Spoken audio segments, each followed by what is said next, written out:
a service of CNC Worldwide.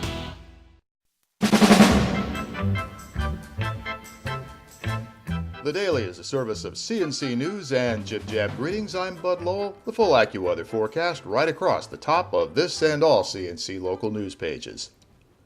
The public is invited to a meeting in Greece tonight on plans for a charter school.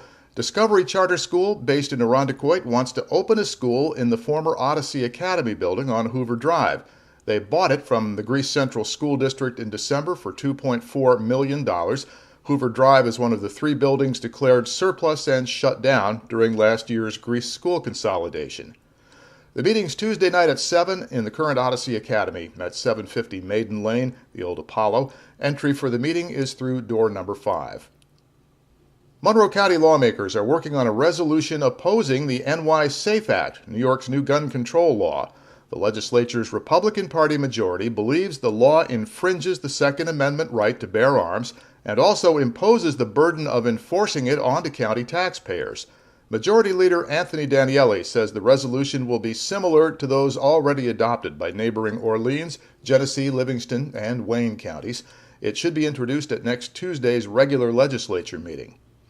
According to State Assemblyman Steve McLaughlin, 50 of New York's 62 counties have now passed or have pending resolutions against New York SAFE. The act outlaws ammunition clips or magazines holding more than 7 rounds, and it bans the future sale or purchase of certain semi-automatic pistol grip rifles and shotguns similar to this. It designates these as assault weapons because they were originally designed for the military. New York State Comptroller Thomas DiNapoli says the city of Rochester could run through its available fund balance within the next 2 years, and Mayor Thomas Richards says he's absolutely right.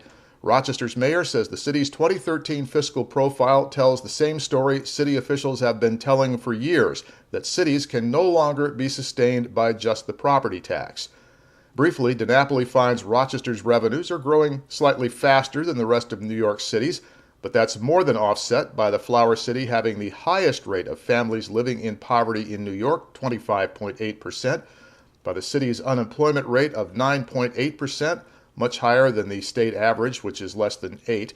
And Comptroller DiNapoli said Rochester has gone through 75% of its constitutional tax limit, despite significant cutbacks. That's the highest of the Big Four cities. Rochester also gets less state aid per capita than the rest of the Big Four, $419 versus $566 per resident for the others. Mayor Richards says this is all true. He says Rochester has fought hard to shrink its budget gaps to fight against it while maintaining high levels of service to the residents. The city has frozen hiring, cut its workforce by 14% over the last decade, convinced unions to pay more into their health care, cut back capital expenses. Richards says that has cut $14.8 million out of next year's projected budget gap, but that still leaves the city nearly $28 million short for the fiscal year, which starts in June, just to keep things as they are. He says state-mandated payments to the city school district and the state pension system use up the city's entire property tax levy with nothing left for anything else. Every other need is coming from the city's share of Monroe County sales tax or some other government aid. If you've gotten one of those automated red light camera tickets in the city of Rochester, you might have a refund coming.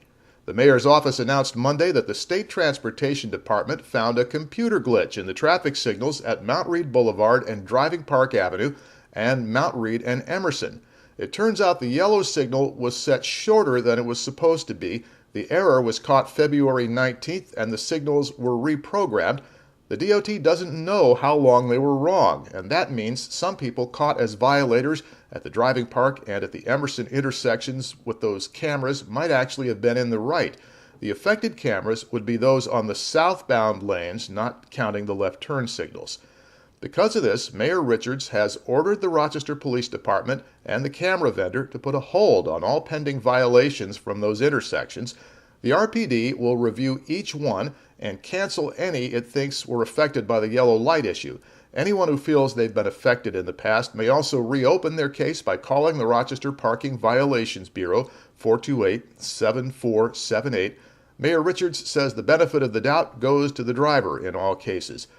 But if you were ticketed after 11 in the morning of February 19th, that's on you. That's when they fixed the lights.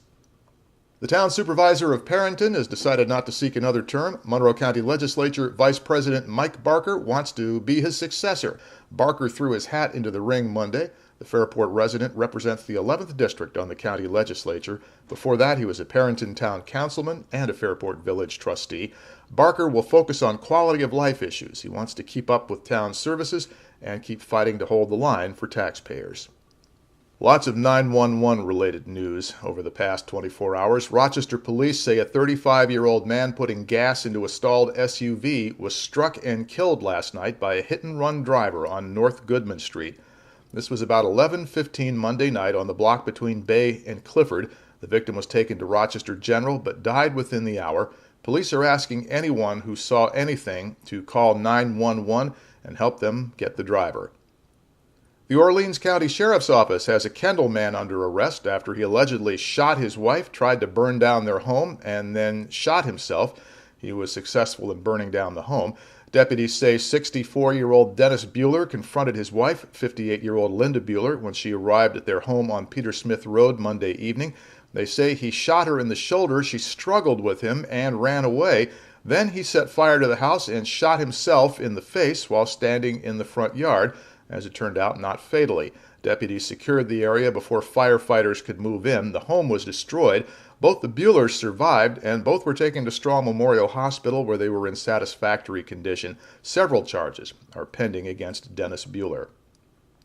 Also in Orleans County, the sheriff's office has charged a Waterport man with murder after his girlfriend's body was found Monday morning by the side of a road in the town of Carlton. A school bus driver saw the body of 53-year-old Rachel Miller, partially clothed, lying on the side of Oak Orchard River Road. She was pronounced dead at the scene. Sheriff Scott Hess said deputies found reason to believe the victim had come from a nearby home. They went there and took 61-year-old Frederick Miller into custody as a person of interest. They charged him later in the day with second-degree murder. Investigators say an argument started between the victim and his girlfriend in the house they shared. It turned into a fight, spilled outside.